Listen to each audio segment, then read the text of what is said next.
La educación va mal. ¡Empezamos!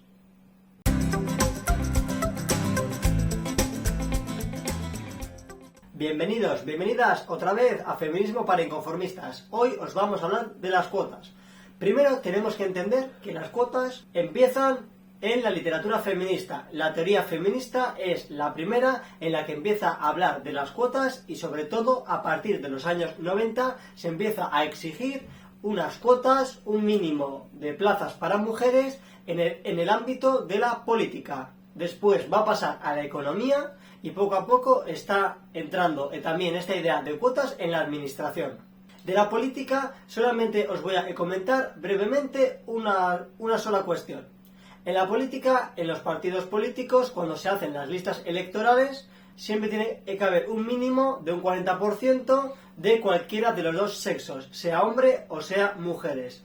De forma que se está obligando, de hecho se obliga a los partidos políticos a que en sus listas electorales aparezcan un mínimo de hombres y de mujeres. En este caso, muchas noticias que solemos ver están relacionadas con un enfrentamiento absurdo entre los distintos partidos políticos para ver cuántas mujeres lleva cada uno en sus listas electorales. Con lo cual, esto se hace una competición absurda que básicamente lo que hace es pensar que la mujer solamente es un número para unas listas electorales, para ver quién saca más votos electorales. ¿No? Tengo 3.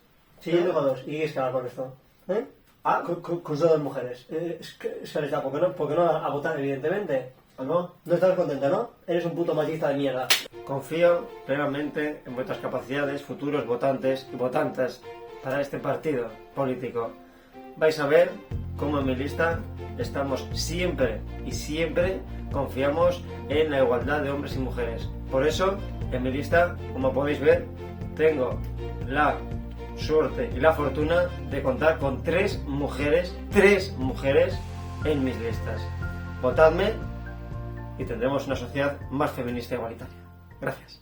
Sobre lo segundo, sobre lo relativo a la economía, tenemos que entender que dentro de la economía me estoy refiriendo a las empresas. Cada vez más se está hablando de la igualdad en las empresas, principalmente mediante 2 mecanismos o mediante 2 herramientas. La primera de ellas son los planes de igualdad. En muchas empresas, que son relativamente grandes, están obligadas a hacer planes de igualdad. Estos planes de igualdad simplemente son muchos folios que no tienen ningún fundamento y que básicamente solo sirven para adornar informes anuales de las empresas. A efectos prácticos, prácticamente todas las empresas tienen los mismos protocolos de actuación ante acoso laboral, acoso sexual, agresión, etc. En este sentido, los planes de igualdad no tienen más recorrido y no tienen ese impacto positivo en la lucha de la igualdad de lo que tanto hablan esos planes. En segundo lugar, se está hablando, y cada vez más, de reservar un mínimo de porcentaje de mujeres para los consejos de administración de las grandes empresas. ¿Por qué? Porque se cree que si no lo hacemos por ley, nunca habrá un número mínimo de mujeres en las empresas. ¿Cuál es el problema? ¿Por qué tenemos que poner por ley un mínimo de porcentaje de mujeres? Si quieren ser directoras o si quieren ser consejeras de grandes administraciones, simplemente lo que tienen que hacer es luchar y sobre todo dedicar tiempo y esfuerzo a poder llegar a esas cotas elevadas que muchas veces no todo el mundo se lo puede permitir, ni siquiera la mayoría de los hombres. Y en tercer lugar, lo que os quiero hablar es lo relacionado con la administración. En la administración pública, cada vez más, se está hablando de reservar también más plazas para mujeres. Aquí en el caso del País Vasco, el Tribunal Superior de Justicia del País Vasco rechazó una promoción de Ertzaintza porque se estaba reservando la mitad de las plazas automáticamente para mujeres. Y el tribunal tumbó esta convocatoria porque estimó, como es coherente, que vulneraba el principio de no discriminación, porque se estaba reservando automáticamente plazas por el mero hecho de ser mujeres, al margen de la capacidad o el mérito de las pruebas físicas. Y yo me gustaría plantearos una pregunta, y si queréis en los comentarios abajo nos lo podéis poner sin ningún problema, y sería la siguiente. ¿Qué pasaría si podríamos cuotas también a nivel educativo? Es decir, que para acceder a carreras universitarias o a formación tanto de grado medio como de grado superior, reservásemos plazas solamente un porcentaje obligatorio para mujeres. O es más, ¿Qué pasaría en las carreras en las que son principalmente en mujeres si reservásemos plazas también un mínimo para hombres? Evidentemente esto es un despropósito, esto no tiene ningún sentido ni ningún fundamento.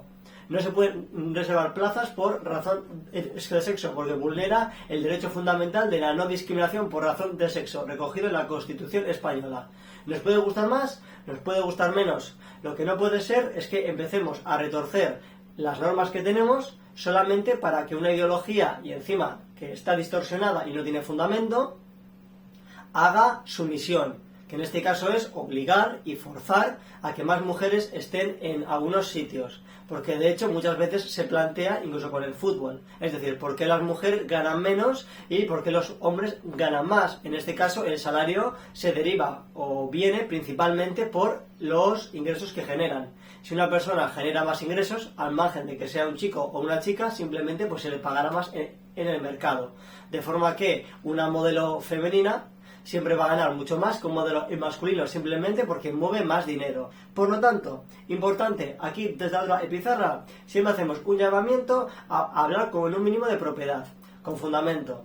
No se puede estar enseñando en las aulas que simplemente tiene que haber más mujeres por el mero hecho de estar más mujeres. Porque una pregunta es muy sencilla. ¿Significa que el que haya más mujeres estamos progresando como sociedad automáticamente? ¿El mero hecho de que haya 3 mujeres en vez de 7 o 7 en vez de 70 nos hace que nuestra empresa sea mejor, que sea más feminista, que sea más progresista? Evidentemente no. Lo que hay que hacer es luchar porque haya unas medidas de conciliación laboral tanto para hombres como mujeres, que haya políticas sociales que tengan que ver con el cuidado de menores, tanto de hombres como de mujeres. Lo que no podemos hacer simplemente es hacer apología, es decir, no podemos estar siempre con un discurso que no tiene ningún fundamento y que algo es muy importante. La teoría feminista, como ya os comentamos en el primer vídeo, es variada. No se puede decir que la teoría feminista siempre dice una cosa, porque por poner un ejemplo, tenemos la teoría feminista que tiene una corriente liberal, corriente socialista, tenemos el feminismo negro, el ecofeminismo, el feminismo decolonial y tenemos muchas más variantes. No podemos estar en el pleno siglo XXI hablando del feminismo sin ningún fundamento, porque las futuras generaciones que van a seguir con nosotros son los que tienen que mejorar junto con nosotros ese progreso. Y no podemos distorsionar todo, porque al final, ¿qué es lo que va a pasar en esta sociedad? Que nos vamos a polarizar más, vamos a tener siempre muchos más problemas, porque la gente va a interpretar aquello que quiere interpretar. Tenemos que quitarnos sesgos, que quitarnos prejuicios, estereotipos y tenemos que empezar a luchar por una igualdad real, una igualdad efectiva, pero no solamente centrándonos en las mujeres, también en los hombres, porque la igualdad es una cosa entre hombres y mujeres. No podemos excluir solamente a uno de los dos sexos. Y para finalizar, y resumiendo, las cuotas a día de hoy no sirven absolutamente para nada. Solamente sirven para reservar unas plazas mínimas simplemente por el hecho de ser mujeres. En segundo lugar, las cuotas a día de hoy no han servido prácticamente nada para avanzar en la sociedad. Hay muchos estudios que os pondremos algunos aquí en la descripción para que entendáis que las cuotas desde que se empezaron a implantar, por ejemplo, en la política, no han supuesto una mayor igualdad. Entonces, muy importante, tenemos que invitar siempre a la reflexión. Tenemos siempre que hablar con propiedad. Y lo más importante, tenemos que luchar porque las futuras generaciones puedan seguir avanzando el camino que a día de hoy empezaron esas feministas mucho tiempo atrás para poder tener una igualdad efectiva entre hombres y mujeres. Hasta aquí la clase de hoy. Si has aprendido algo, recuerda darle like, suscribirte y no olvides compartirlo. Nos vemos el martes en la otra pizarra.